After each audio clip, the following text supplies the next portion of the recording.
Hello दोस्तों, maths academy में आप लोग का स्वागत है। चलो स्टार्ट करते हैं। एपी को हमने स्टार्ट कर रखा था। क्वेश्चन नंबर 9 की बात करूंगा पहले, उसके बाद क्वेश्चन नंबर 8 की करेंगे भाई। देखिए, if the third term and ninth term of AP 4 and -8 respectively, which term of AP is 0। तो सबसे पहले क्या गिवन है उस पर अगर बात करूँ तो आपको ये गिवन है। इफ़ का मतलब, ये जो इफ़ शब्द है इसका मतलब गिवन होता है कि जो थर्ड टर्म है ना वो तो 4 है और जो नाइन्थ टर्म है ना वो -8 है। पहले तो क्वेश्चन को समझ लो आप। थर्ड टर्म क्या है सर? थर्ड टर्म तो 4 है और नाइन्थ टर्म क्या है सर? -8 है। Which term of AP is 0 पूछ रहा है। फिर AP which term of AP is 0, जो 0 है एपी की कौन सी टर्म है? 0 एपी की कौन सी टर्म है? तो देखो, अगर 0 कोई एक एपी है, मेरे को नहीं पता क्या एपी है, चलो मैं फिलहाल गैस कर लेता हूँ।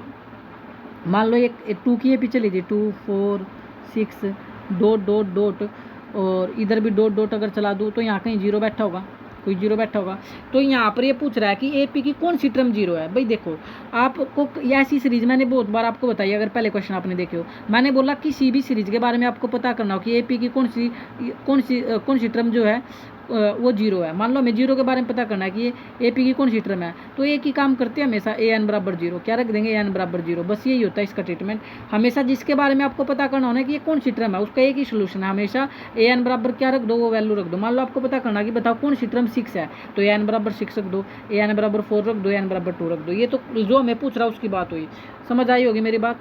आपको क्या बोल रहा हूँ मैं? चले, अब ये तो आपको पता लग गया जो हमसे पूछा था, विच टर्म ऑफ एपी 0। हमें पता नहीं कौन सी टर्म 0 है। जब ना पता हो तो ए एन बराबर 0 रख देंगे, आपका आंसर आ जाएगा। अब जो गिवन है उस पर बात करो। आपको गिवन है सर थर्ड टर्म क्या 4 है, तो यहीं पे लिखो थर्ड टर्म तो सर 4 है, कोमा और यहाँ पर नाइन्थ टर्म -8 है।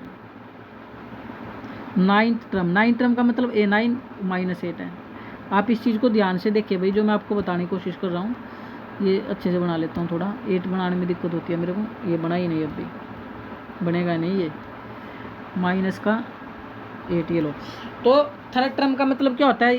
थर्ड टर्म का मतलब क्या होता है? यहाँ पर बोला थर्ड टर्म का मतलब होता है सर A3, और यहाँ पर थर्ड टर्म कितनी है? 4, तो A3 बराबर 4। और नाइन टर्म का मतलब होता है A9, और ने A9 कितना दिया सर? -8। तो अगर आपको बोले थर्ड टर्म है तो A3, आपको बोले टेंथ टर्म का मतलब A10, यानी ए लगा करके बात करेंगे। आपसे बोले फिफ्थ टर्म तो A5। होपफुली आपको ये मेरी बात समझ आ रही होगी। तो A3 का आप फार्मूला लगा दो। A3 का फार्मूला मैंने आपको सिखा रखा है, डी के साथ एक कम लेंगे, A+2D बराबर में 4, ये इक्वेशन फर्स्ट बनेगी। और A9 का फार्मूला बनेगा A+8D बराबर में -8, ये इक्वेशन सेकंड आ जाएगी।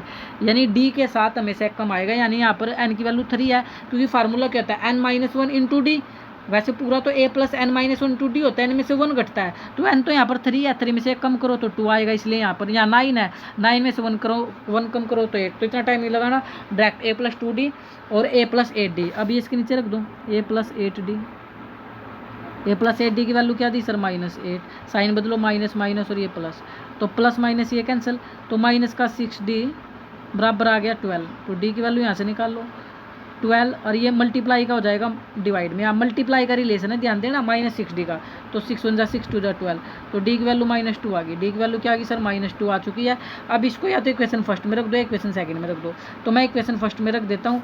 A+2D बराबर 4 था। A+2D बराबर क्या था? 4 था। देख लो एक बार, A+2D बराबर 4 था। डी की वैल्यू -2 आई है। डी की वैल्यू क्या आई है? -2। डी की वैल्यू आई है -2। A+2D की वैल्यू -2 रखो बराबर में 4, तो ये प्लस माइनस क्या हो जाएगा? -2 2 4 बराबर 4, तो A 4 माइनस का उधर जाकर प्लस हो जाएगा, 4 4 8। तो आपके पास A की वैल्यू आ चुकी है, डी की तो पहले आ चुकी थी -2। ए की वैल्यू अब आपके पास है, डी की वैल्यू भी आपके पास है, जो मर्जी पूछ लो। वो तो पूछ ही रहा था, उसने आपसे बोला था बताओ कौन सी टर्म है जो 0 होगी, तो मैंने बताया अगर ऐसा पूछे तो an बराबर 0 रख दो। an का फार्मूला A+n-1 इंटू डी बराबर में 0। ए की वैल्यू क्या आई थी? 4 स्लाइड पे देखना पड़ेगा। ए की वैल्यू थी 8 और डी की वैल्यू थी -2।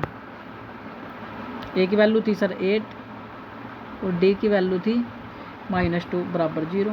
तो अब आप जानते ही है n-1 -2, और ये प्लस का 8 उधर जाकर माइनस का हो जाएगा, n-1 और ये -8, और ये मल्टीप्लाई का रिलेशन है इस d का -2 का, तो ये डिवाइड में जाएगा, माइनस से माइनस कटेगा, 2 1 2 4 8, तो n-1 बराबर आ चुका है 4। तो n तो ये माइनस का उधर जाकर क्या हो जाएगा सर प्लस, तो एन की वैल्यू क्या आ गई 5। तो आप यहाँ से बोल सकते हो कि जो 5वीं टर्म है, 5th टर्म है वो 0 है।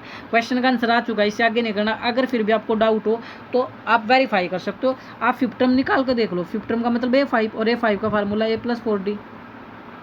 ए की वैल्यू 8 आई थी प्लस 4, डी की वैल्यू -2 आई थी। करो 8 प्लस माइनस माइनस, 8 में से 8 गया 0। देखो तो यानी जो 5th टर्म है वो कितनी आ चुकी है 0। ये आपको सिर्फ मैंने वेरीफाई कराया है, करने की आवश्यकता नहीं, आपका डायरेक्ट यहाँ तक हो जाएगा। बिल्कुल क्वेश्चन आपको समझ आ रहा होगा। क्वेश्चन आपको समझ आ रहा है तो चैनल को लाइक शेयर सब्सक्राइब करना ना भूले। जय हिंद, जय भारत।